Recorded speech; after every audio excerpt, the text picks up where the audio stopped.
This is Agriculture Today. I'm Samantha Bennett with the K-State Radio Network. Ahead of us today on this Wednesday's programming, we start with K-State and Washburn University School of Law professor Roger McEowen. He joins us for this week's Ag Law Update, where he shares a case related to large-scale dicamba spray drift damage on a Missouri peach farm and corporate minimum tax changes in the recent Inflation Reduction Act. Also ahead, K-State Assistant State Climatologist Matt Sittel discusses the Community Collaborative Rain, Hail, and Snow Network, otherwise known as CoCoRaHS, and what listeners can do to take part in the program themselves. We end with BCI's Ask the Experts, where experts Brad White, Phillip Lancaster, and Bob Larsen answer a listener's question on feeding Rumensin to gestating and lactating cows. That and more awaits us ahead on Agriculture Today.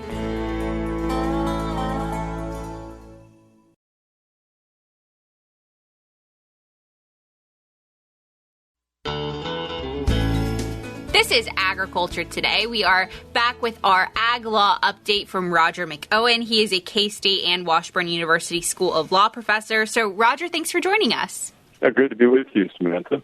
Absolutely. So today we're going to cover really a dicamba legal issue that we've seen over time occur in different cases. But when it comes to dicamba, what actually makes a strong case in these sort of legal avenues? Well, spray drift cases are not uncommon. Those with dicamba have been occurring for a number of years, and it's because of the reformulations of dicamba and EPA kind of getting out ahead of itself in terms of having the technology down and then having information out to farmers in time to use the new formulations. And dicamba, especially under heat in certain conditions, is very volatile, and it can spread several miles. And we've had issues, particularly with respect to soybeans in recent years, but there's one case that has come out of the southeastern corner of Missouri, just north of the Boot Heel area, involving a peach farmer that has really kind of been one of the lead cases on this throughout the country. Yeah, and let's touch on that peach farm case a little bit more, because from what I understand, this is a large case. Right. This is the Bader Farms litigation that's been going on for a number of years, and the peach farm at issue is Missouri's largest peach farming operation, down, as I said, near the Boot Heel corner of the state. And that farmer claimed that his peach orchard, and again, when I say orchard, just don't think something out in your front yard. This is massive. He claimed that his peach orchard was destroyed after Monsanto and BASF allegedly conspired to develop and market dicamba-tolerant seeds and dicamba-based herbicides. And he alleged that both those companies collaborated on Extend, which was a herbicide resistant, intended for use with a less volatile form of dicamba with less drift potential. But his claim went on, as of 2015, neither Monsanto nor BASF had produced the new, less volatile form of dicamba, and so that led him to claim that those companies had released the dicamba-tolerant seed without having any corresponding dicamba herbicide that could be safely applied. So he claimed that farmers in the area were illegally spraying an old formulation of dicamba that hadn't been approved for in-crop over-the-top use and was highly volatile and prone to drift. And he claimed that he had serious economic loss. His annual peach crop revenue exceeded $2 million before the drift damage, and his expert at trial asserted that the drift caused him to lose over $20 million in profits. And that teed it up for the court. Absolutely. You mentioned the volatility of this product and how it has the ability to spread to neighboring fields, and that's kind of why these cases are hard to prove in some ways, right? That is a point, and it's the same issue that we have in many types of pollution cases where you claim that a firm is negligently polluting a river, but there are numerous firms along the river. Where is that pollution coming from? Well, when you get into herbicide and pesticide drift cases, sometimes you're able to pin it down more accurately because of the type of damage that occurred is particular to that particular type of herbicide or pesticide. So that is a little bit different in these cases. If you have numerous farmers that are using the same chemical, it can present proof issues, but there was no doubt that he had substantial economic loss, and there was no doubt of who the companies were that were producing the chemical at issue. And so he was able to pin it down to those companies. He wasn't suing local farmers, but he was suing the manufacturers of the product. As this case continues on, what can we kind of expect to see? Well, The company's motion to dismiss the case, claiming that failure to warn claims and violations of the Federal Fungicide Rodenticide Act, there were preemption of those claims that was involved. And the farmer in return claimed that there was no warning that could have prevented the damage to his peaches, and therefore the federal law couldn't have preempted his claim.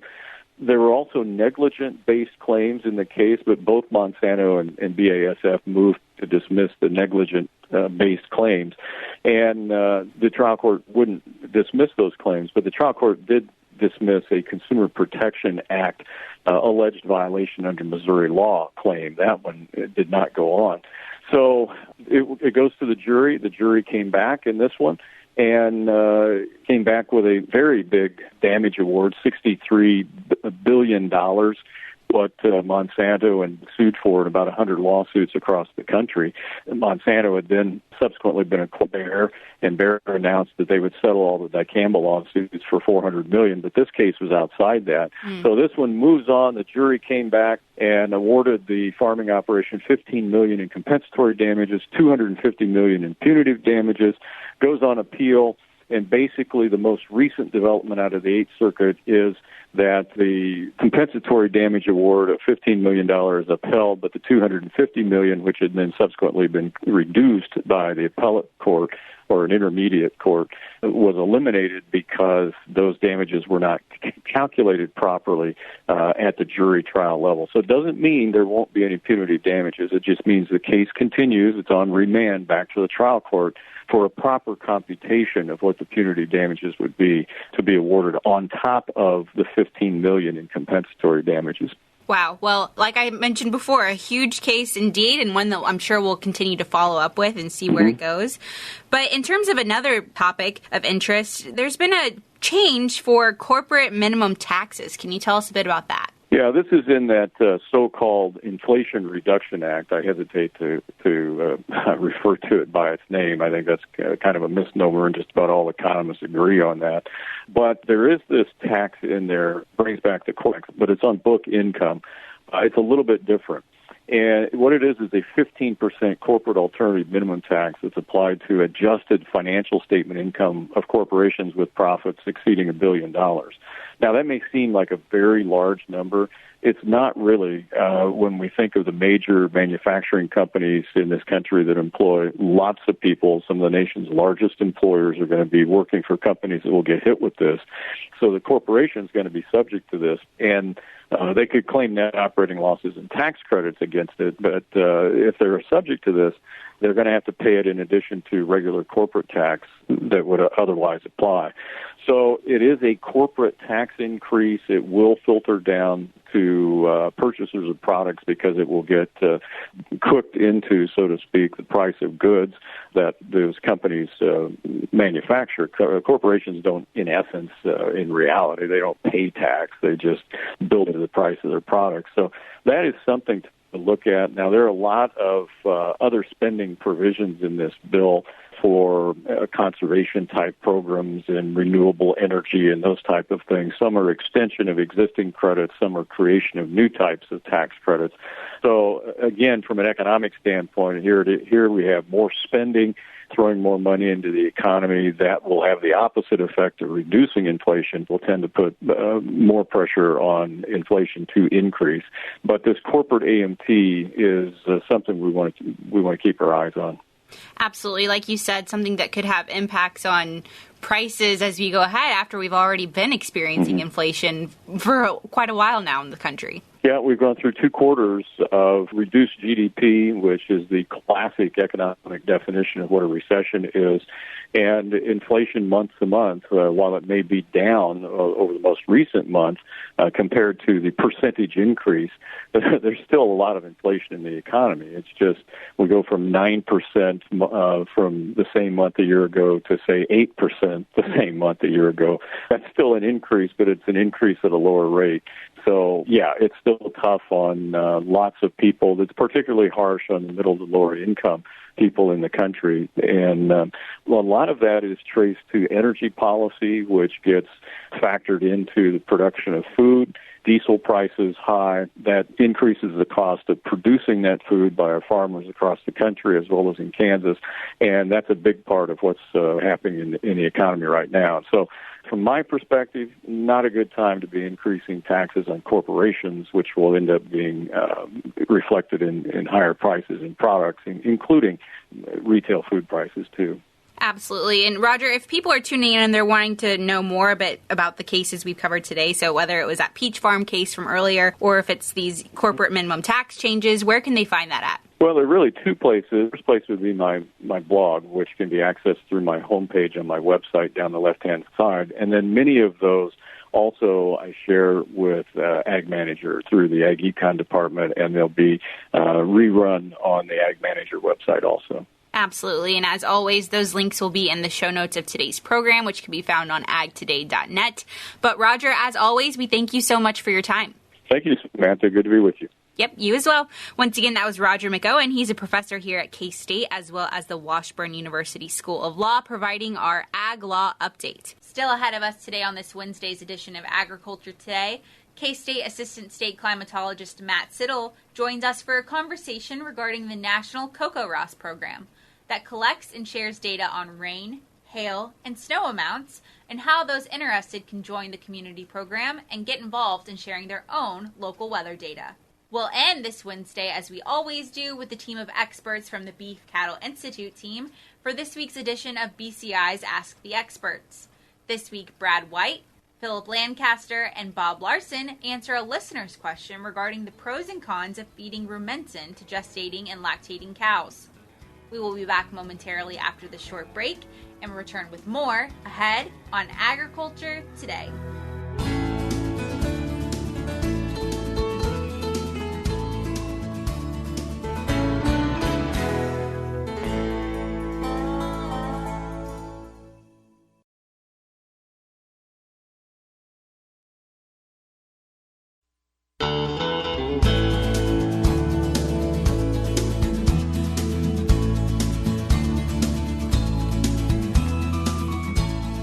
This is Agriculture Today. We are back now with Matt Sittel. He is an assistant state climatologist here at K-State. So thanks for joining us, Matt. Thank you for having me, Samantha. Absolutely. So today we're going to cover a really cool program that K-State is a part of helping run, and that is the CoCoRaHS program. So tell us a little bit about CoCoRaHS. Sure. CoCoRaHS stands for the Community Collaborative Rain, Hail, and Snow Network. It was a program that was started at Colorado State University back in 1998. Kansas was the third state to join back in 2004. It has since expanded all 50 states, and we also have some foreign contributors as well, are all part of this program now. So it has really grown in, 23, 24 years to encompass the entire nation. Wow, really impressive. That's as old as I am. Oh, wow. You're just a child. But you mentioned quite a few different elements there. Rain, hail, and snow really are the key elements that this program focuses on. Yes.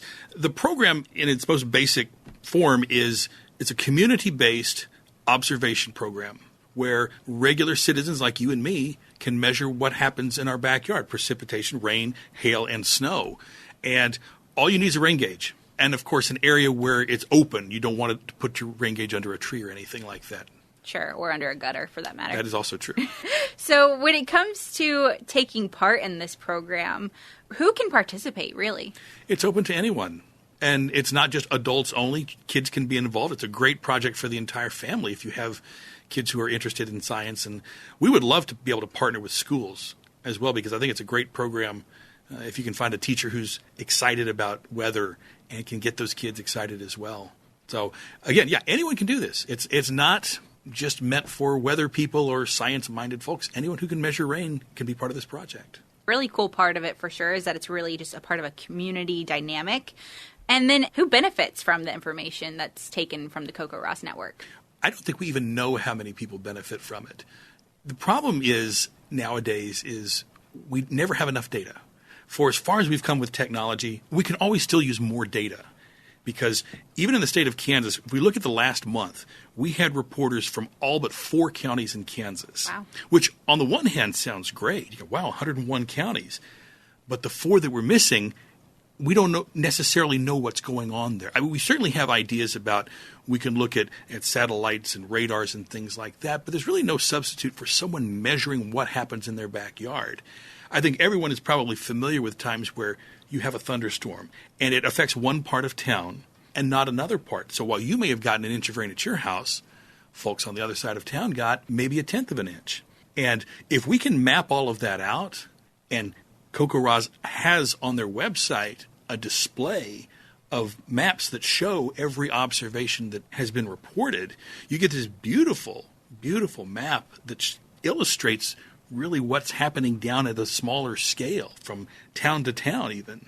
Absolutely. It's such a useful tool, especially when we think about it in terms of agriculture, because I think we talk about this a lot here, is that one farmer can get this amount of rain and he's like, oh, well, I got good amount of rain for this week. But his neighbor down the street, a few miles down, maybe got none of that rain and is having to worry about drought concerns and things like that. So there really is some crazy inconsistency in terms of even locally the different weather patterns. That's really true. And you raise a good point when we talk about agriculture and the drought, of course, which is so critical, especially this year.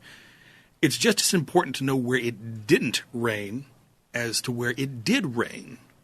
Because if you have no report, can you assume that it didn't rain there? Or did it rain and someone didn't report? So it's really critical for people who support this program to report every day, even if they had no rain at all. Because no rain over a long period of time, which we've seen some cases of that this year, really is a serious situation. Absolutely. A key indicator for sure, and important to keep up with. And you mentioned, the reporting mechanism. It's a daily thing, and you use those simple gauges. It's a standard rain gauge. We ask everyone to use that because if you get a smaller rain gauge or some little $2 one that you maybe found at a store somewhere, it's not very accurate. We want to have everyone use the exact same rain gauge so we can be consistent across the board. Everyone's using the same equipment. We actually provide those to the state of Kansas, or to our residents in the state of Kansas, if they simply ask for them. But in that said, we hope that you will report your data. We don't want to just give away free rain gauges because it's the data that we're really after. Absolutely. And in terms of getting their hands on those rain gauges, how can they reach out to the network to secure those? When they go to the CoCoRaHS website, there is a link that says join. And when you join, depending upon where in the country you are, it sends an email to whoever the coordinator is for that area. I'm the coordinator for Eastern Kansas, so if you ask for a rain gauge here in this part of the state, I will get an email that says, we have a new user. And when they apply, there's a checkbox that says, I need a rain gauge, or I already have a rain gauge. Again, when we say they have a rain gauge, it's got to be that specific rain gauge that we use. If they say they don't have one, I see that in the application. We have a whole supply of them in our office. We mail them out free of charge. Excellent. And it's as simple as a daily process as going back to that same website and uploading your data? Right. The website, or there's also an app that's available that you can go in and simply enter your observation, and you can go back and add in multiple days. Sometimes we've had some issues this year where, in talking to some of our observers, that they say, well, I didn't get any rain, so I didn't report. Thankfully, CoCoRaHS will let you go back, and let's say you had 2 weeks without rain. You can go in and checkbox 14 consecutive days that says, hey, I had no rain, and it will backfill the data for that site. However, we'd like to know about that immediately and not 2 weeks down the road because of the decision-making process that the data are such a critical part of. And it sounds like it's very user-friendly and easy to do. It is very easy. You're going in, and since you will log in as a particular user, it takes you right to a page that has a number of boxes already filled out for you. So really all you have to do is fill in the rain amount, either a 0 or a non-zero amount if you did have precipitation on that day. It does allow you to put in some additional information if something interesting happened, such as, let's say you had hail. You'd want to know, of course, how big was the hail? And that allows you to go in and list an exact size. In wintertime, you can enter in snow, and there's two parts to that, the snow that fell, as well as the snow that accumulated, because sometimes if it's too warm, the snow will melt. So we want to have all that information, as much information as we can get from our users, because the more information we have, the better our decision-making is. Absolutely. And you mentioned there was 4 counties that you didn't get any data from. This might be an opportunity to shout them out. Do you know those 4 counties? I hate to put counties on the spot, but if you're in the following counties, Haskell, Montgomery, Cherokee, and there's one more that I cannot remember right off the top of my head. Now, I don't mean to make light of this because we had over 800 different observers in the month of July report. Wow. But even with that, they're not evenly spaced. We didn't have 8 in each county. We have a number of counties, at least a dozen, that have only 1 observer. And you think about how big some of the counties are in this state, 1 observer, you may have only 1 observation within, say, a 20, 25-mile radius. And there's so much space in between that we don't know exactly what happened. We can look at the radar and say, hey, look, a storm moved over this county.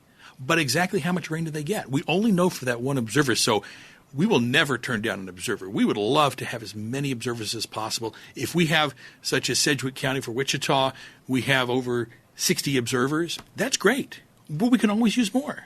So a call to action for those of you tuning in that might be interested in participating in this awesome program. And if listeners are tuning in and they're thinking, this is something I want to participate in, this is something that I'm interested in learning more about, where can they find that at? Sure. The CoCoRaHS website, I'm going to spell it out for you. It's CoCoRaHS.org. If you go to that website, there is a link that says About. You can learn some more about the project. And in addition, as I say earlier, you can apply to be a CoCoRaHS observer there. You also have access to the data, and not just for Kansas, all across the country. In an average month, there are over 15,000 unique observers in the United States that participate in CoCoRaHS. Wow. So if you have interest in other states, perhaps you live near the border of another state, you can easily go look at, say, Nebraska or Colorado or whatever state is near you.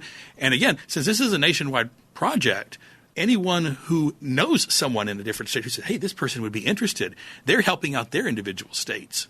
So anytime that we can say, hey, join CoCoRaHS, I don't care if you're in Kansas, wherever you are, please do your part. Help us out because there's so much great information that you can provide. Absolutely. Well, Matt, thank you so much for sharing about the CoCoRaHS program with us today. We really appreciate it. Well, it's my pleasure, Samantha. Thanks for having me. Absolutely. As always, the resources shared in today's edition of Agriculture Today, including the link to the CoCoRaHS website that Matt just mentioned, will be shared with you all as a clickable link in the show notes of today's podcast episode. Today's show notes and all past programming show notes can be found on our website, which is agtoday.net. So, if you are interested in learning more about CoCoRaHS and want to utilize it as a resource for yourself, or even join the community of volunteers and upload data yourself, be sure to check that out. Once again, that was Matt Sittel. He is Assistant State Climatologist here at K-State, sharing about the CoCoRaHS Network.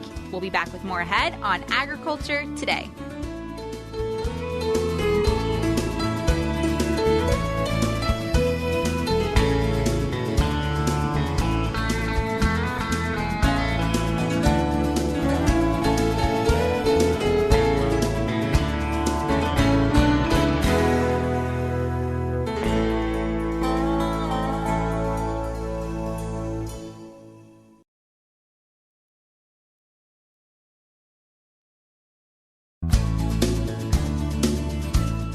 Agriculture Today. We are ending today's programming with our BCI's Ask the Experts segment. This week's team of experts includes K-State's very own Brad White, Phillip Lancaster, and Bob Larsen. Hi, welcome to the Beef Cattle Institute's Ask the Experts, where our experts will answer your questions. I'm Brad White, and with me today is Dr. Bob Larsen, a veterinarian here at Kansas State. Hey, Brad. And Dr. Phillip Lancaster, a nutritionist, also at Kansas State. Hello, Brad. On BCI Ask the Experts, we find the right experts to answer your beef production questions. If you'd like to ask a question, you can send us an email at bci@ksu.edu with Ask the Experts in the subject line. Our format is I'll ask each expert the same listener question, and they'll have a chance to provide input and then respond to each other's comments. Each response will receive points with a maximum of 10 points available. So let's start with today's question. And this is from a listener who asked about feeding Rumensin to gestating and lactating cows. And would there be benefits or detriments to this practice? Phillip, I'll start with you. Feeding rumensin to any beef animal, in my opinion, is pretty positive. You're going to improve fermentation in the rumen. You're going to shift the volatile fatty acid pattern in there to make that animal more efficient. That animal's going to have more glucose available which improves body condition gain, just performance in general.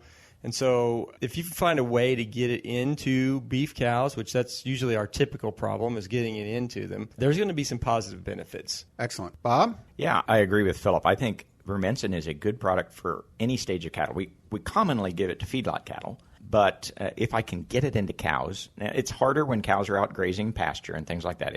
If I'm feeding cows in a dry lot, or my understanding of this question is, they're going to be feeding a supplement to supplement some hay or standing forage. And so they can mix that into the supplement, and that's doable in a lot of situations. So I would say certainly look at it, and it's usually cost-effective, at least according to my calculations. Now, the other thing that I'm going to say is it's also really beneficial in my replacement heifers, and they often are a lot easier to get this done with than cows out there with calves or lactating or whatever. And so I really like it in my replacement heifers. It makes them reach puberty at a little bit lighter weight, and there's other benefits. Excellent. So Phillip talked about the change to the efficiency of digestion with feeding this. So he got 8 points for his answer. Bob, you gave a great answer but didn't really address the cow part. You talked about replacement heifers. Heifers. so you only got 6 points for that. But you got a chance to make it up here. Let's address the other part. What are the potential health benefits or detriments of feeding Rumensin? And Bob, you get to go first. Well, the benefits are the potential to control coccidiosis is one of the side benefits of feeding Rumensin. Although in this type of an animal, a lactating cow or gestating cow, coccidiosis is usually not a problem. So it's not as much of a benefit, even though it's theoretically helpful. The one other thing is Rumensin can be toxic in horses, and at really high doses can be toxic in cattle. So you need to manage this feed correctly. To be sure they get the right concentration. Excellent. We'll let you have 2 makeup points for that answer. Phillip, same question to you. Health benefits or detriments? Well, I'm a little bit at a disadvantage here. I don't know what other than coccidiosis it would be helpful with. I think from the cow perspective, and even if a lactating cow and got calves on the side, they'd be consuming some of it, that the animal's just going to be in a better nutritional state, and that cow will maintain body condition score better, and just that in general is going to give her a better immune system to fight off whatever she may have to deal with. And any comments on the calves that may be grazing this as well, or eating this as well when they're out there grazing with the cows? Any pros or cons for the calves? I think it's a pro. As long as they're getting enough of it to change the fermentation in the rumen, you're going to see an efficiency and a performance boost in those calves. Any other comments on the calves, Bob? Yeah, I think it all has to do with a little bit on what the age of the calf is. A really young calf probably isn't going to consume the feed as much and probably wouldn't benefit from it. But as those calves get close to weaning age, there's some benefits. Excellent. So seems like a good idea as long as we make sure that we can get it implemented correctly. You guys talked about some of those challenges, being sure that we're on label, and Bob closed the gap. Phillip ended up with 9. Bob ended up with 8. Thanks for joining us for the BCI Ask the Experts. If you'd like to hear more from BCI experts, join us on our weekly BCI Cattle Chat podcast. And remember, to get your questions answered, send us an email at bci@ksu.edu with BCI Ask the Experts in the subject line. That concludes today's programming. We will be back with more tomorrow over the K-State Radio Network. This has been Agriculture Today.